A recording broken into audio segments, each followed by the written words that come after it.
ہواؤں کی قسم جو نرم نرم چلتی ہیں پھر زور پکڑ کر جھکڑ ہو جاتی ہیں اور بادلوں کو ابھار کر اٹھا لاتی ہیں، پھر ان کو پھاڑ کر جدا جدا کر دیتی ہیں، پھر فرشتوں کی قسم جو وہی لاتے ہیں تاکہ عذر دور کر دیا جائے یا ڈر سنا دیا جائے کہ جس فیصلے کا تم سے وعدہ کیا جاتا ہے وہ ہو کر رہے گا، جب تاروں کی چمک جاتی رہے اور جب آسمان میں شگاف پڑ جائیں اور جب پہاڑ ریزہ ریزہ کر کے اڑا دیے جائیں اور جب پیغمبروں کے لیے وقت مقرر کر دیا جائے، بھلا ان کاموں میں تاخیر کس لیے کی گئی؟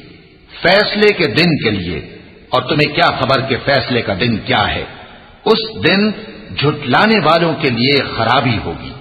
ہم نے پہلے لوگوں کو ہلاک نہیں کر ڈالا تھا، پھر ہم ان پچھلوں کو بھی ان کے پیچھے بھیج دیتے ہیں، ہم گناہگاروں کے ساتھ ایسا ہی کیا کرتے ہیں۔ اس دن جھٹلانے والوں کی خرابی ہوگی۔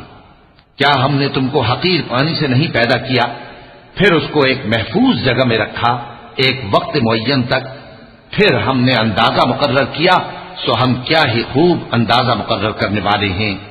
اس دن جھٹلانے والوں کی خرابی ہوگی۔ ہم نے زمین کو سمیٹنے والی نہیں بنایا، یعنی زندوں اور مردوں کو، اور ہم نے اس پر اونچے اونچے پہاڑ رکھ دیے اور تم لوگوں کو میٹھا پانی پلایا۔ اس دن جھٹلانے والوں کی خرابی ہوگی۔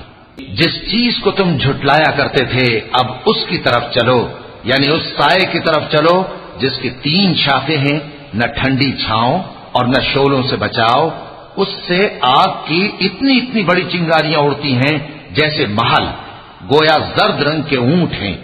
اس دن جھٹلانے والوں کی خرابی ہوگی۔ یہ وہ دن ہے کہ لوگ لب تک نہ ہلا سکیں گے اور نہ ان کو اجازت دی جائے گی کہ عذر کر سکیں۔ اس دن جھٹلانے والوں کی خرابی ہوگی۔ یہی فیصلے کا دن ہے جس میں ہم نے تم کو اور پہلے لوگوں کو جمع کیا ہے۔ اگر تم کو کوئی داؤں آتا ہے تو مجھ سے کر چلو۔ اس دن جھٹلانے والوں کی خرابی ہوگی۔ بے شک پرہیزگار سایوں اور چشموں میں ہوں گے اور میووں میں جو ان کو مرغوب ہوں۔ جو عمل تم کرتے رہے تھے ان کے بدلے میں مزے سے کھاؤ اور پیو۔ ہم نیکوکاروں کو ایسا ہی بدلہ دیا کرتے ہیں۔ اس دن جھٹلانے والوں کی خرابی ہوگی۔ اے جھٹلانے والو، دنیا میں تم کسی قدر کھا لو اور فائدے اٹھا لو، تم بے شک گناہگار ہو۔ اس دن جھٹلانے والوں کی خرابی ہوگی۔ اور جب ان سے کہا جاتا ہے کہ اللہ کے آگے جھکو تو جھکتے نہیں۔ اس دن جھٹلانے والوں کی خرابی ہوگی۔ اب اس کے بعد یہ کون سی بات پر ایمان لائیں گے؟